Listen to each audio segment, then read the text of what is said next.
आज Doubtnut app download करें। Doubtnut पर अपने सभी गणित, रसायन विज्ञान, भौतिक विज्ञान और जीव विज्ञान के डाउट्स का करो सफाया। बस प्रश्न की फोटो खींचो, एक ही प्रश्न को क्रॉप करो और तुरंत वीडियो सोल्यूशन पाओ। अभी डाउनलोड करें।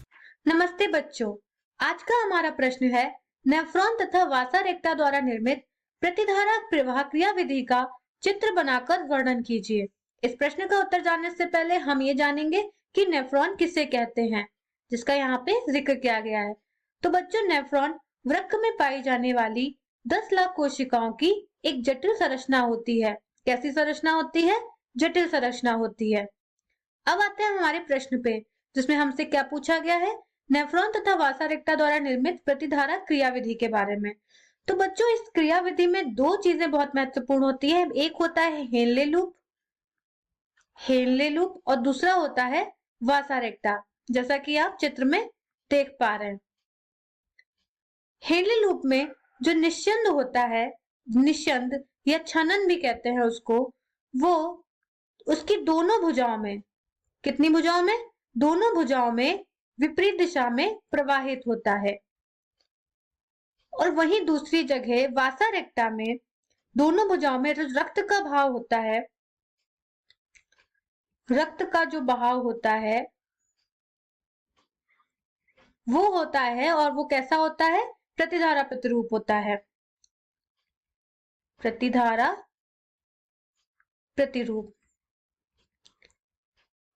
बच्चों, यहाँ पर एक चीज और है, हेनले लूप में जब ये निस्यंद प्रवाहित होता है, इससे एक चीज उत्पन्न होती है, उसको हम कहते हैं प्रतिधारा, जिसके बारे में हम बात कर रहे हैं। तो वो कहाँ उत्पन्न होती है? हेनले लूप में उत्पन्न होती है। अब आगे बढ़ते हैं। तो इसके बाद क्या होता है, जो ये बहाव होता है, उससे हेनले लूप और वासा रेक्टा के मध्य जो नजदीकियां होती हैं, उससे क्या होता है, उनमें प्रतिधारा मध्यांशी अंतराकाश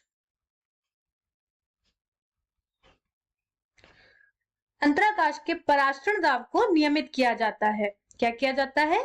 नियमित किया जाता है। तो ये प्रक्रिया कहाँ होती है? हेनले लूप और वासा रेक्टा के मध्य। इसी के कारण यहाँ पर क्या होता है, यहाँ पर जो दाब होता है, पराश्रण दाब होता है, वो बाहरी भाग से भीतरी भाग की ओर बढ़ता जाता है, ना कि घटता जाता है। और इससे यहाँ पे प्रवणता उत्पन्न होती है। क्या उत्पन्न होती है? प्रवणता। और ये किसके कारण होती है? ये सोडियम क्लोराइड और यूरिया के कारण होती है।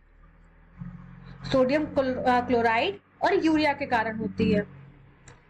बच्चों, यहाँ पे जो NaCl मतलब सोडियम क्लोराइड का जो परिवहन होता है, वो कहाँ पर होता है? वो हेनले लूप की जो भुजाएं होती हैं, वहां होता है। कौन सी भुजा में होता है? आरोही भुजाओं द्वारा होता है। ठीक है। और इसका जो विनिमय होता है वो अवरोही भुजा में होता है। तो इस प्रक्रिया से जो क्या होता है, यहाँ पर यूरिया और सोडियम क्लोराइड का जो आदान प्रदान होता है, वो लगातार चलता जाता है। और इसी परिवहन को, जो ऊपर पदार्थ है, इनके पदार्थों के परिवहन के कारण, पदार्थों का परिवहन,